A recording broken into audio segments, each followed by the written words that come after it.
Hey guys, welcome back to the Creative Vibes Studios. My name is Bridget Rooks, and it is time for another episode of Mindset Monday. Let's breathe in and breathe out. Yes, it's Monday. Yes, we got to get through it. There's no turning back. You have to push forward. So, in order to make sure you make it through this week, I've got 5 mindset growth hacks just for you.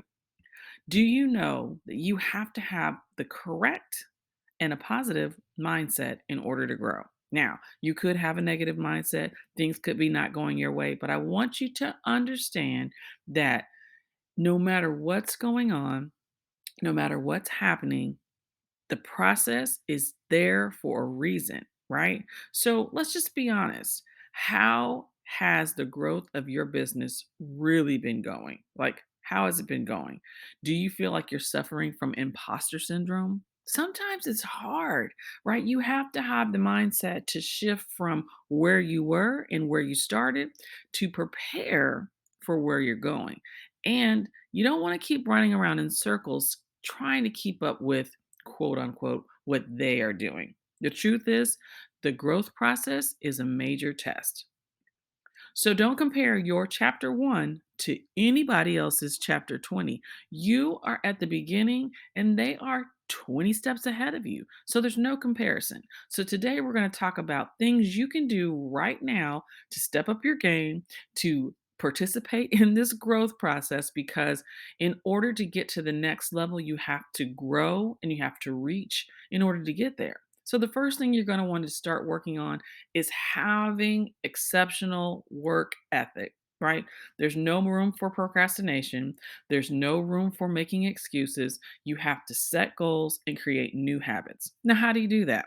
You have to start thinking with a different mindset right off the bat, because maybe you still work a full time job and now you're trying to add an extra layer of income by starting something part time, by switching your whole life up. Maybe you are not working full time at your pay job and now you're an entrepreneur. So every moment counts.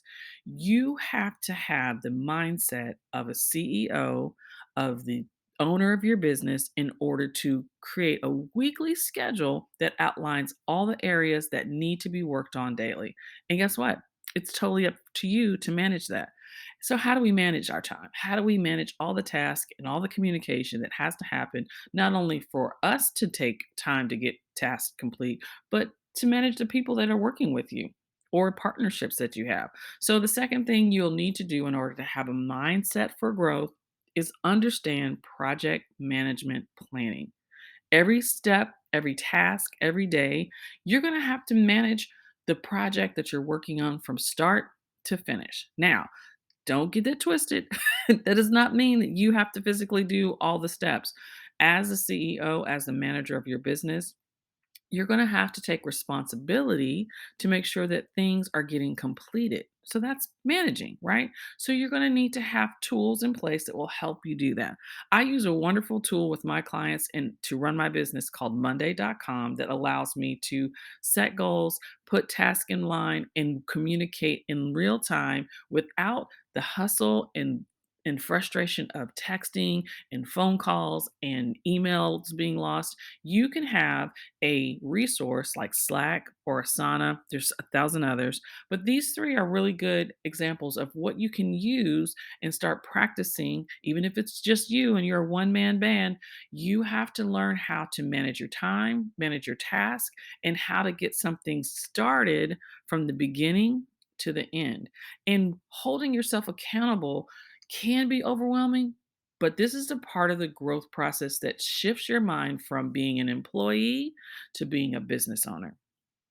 The third thing you'll have to do is learn how to be a better communicator. Now, don't be afraid of being straightforward, but you do want to make sure that you're clear in your delivery, in your understanding of what it is that you want people to do and what you want them to get from you.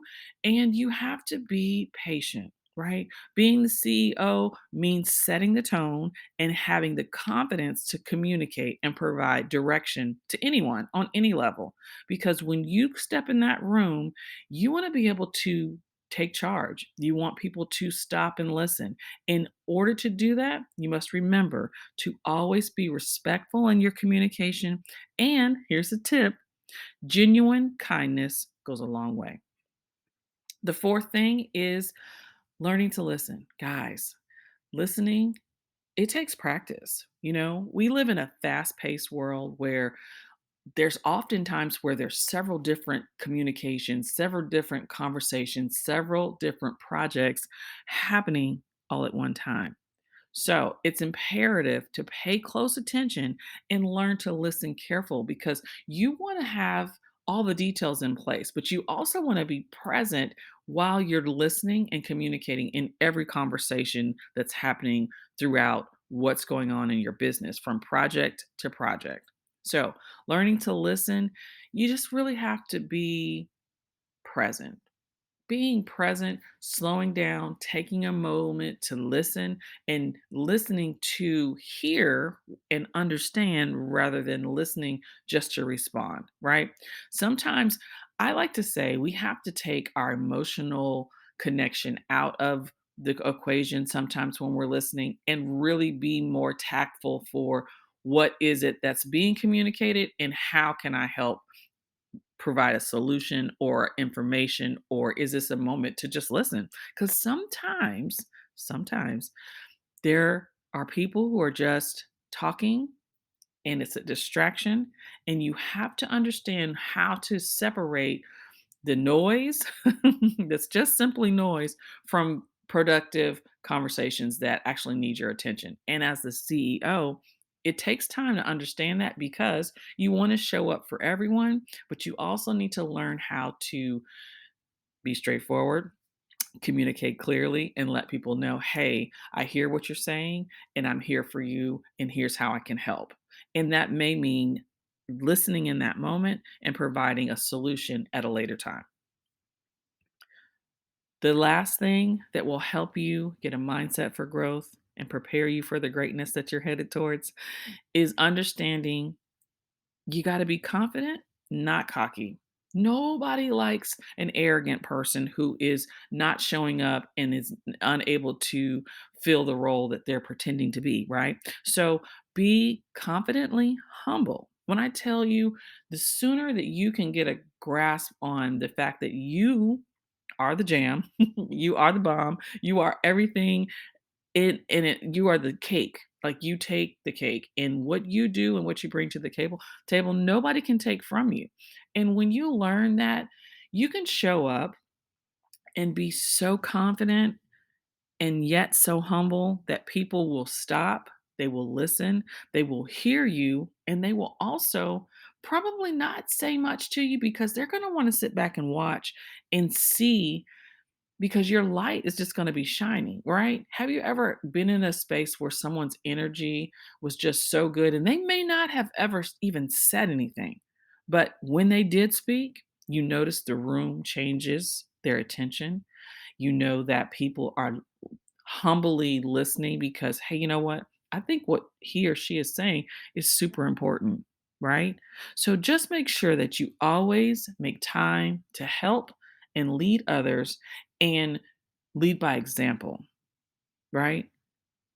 Just make sure that you are being confidently humble. And I think that's the biggest takeaway from this. The part when you're growing, it's tough. When you're in that phase of picking things, all the pieces together and trying to learn something new, it takes time. And you have to be humble enough to say, I need help. I don't know. And also being humble enough to say, you know what, I did some really great things. Let me show you how you can do it, and not be so arrogant about your growth that no one else can learn from you. Because the biggest thing that we can use now in this world is leaders who lead, and also who allow people to come with them. And then people want to. So when you are confidently humble and you know how to listen and you show up for your people and you've learned how to manage the projects, guess what? Your growth process will continue to be that much easier, because now you have the mindset it takes to manage it all. Now, last week I did share the 7-step formula for manifesting your dreams. I still have that available if anyone is looking for setting their goals. We're almost to the end of this year, and this month is almost over. We're halfway through. Now's the time to start thinking about the next 30 days. So let me know if you would like to get this downloadable and you can get started working on your dreams. My name is Bridget Rooks, and I hope that you've enjoyed these 5 simple steps for getting a mindset for growth. It's hard. It's not supposed to be easy. It's going to be uncomfortable. But I want you to know that you can do it if you set your mind to it and you prepare each step of the way. Have a great week.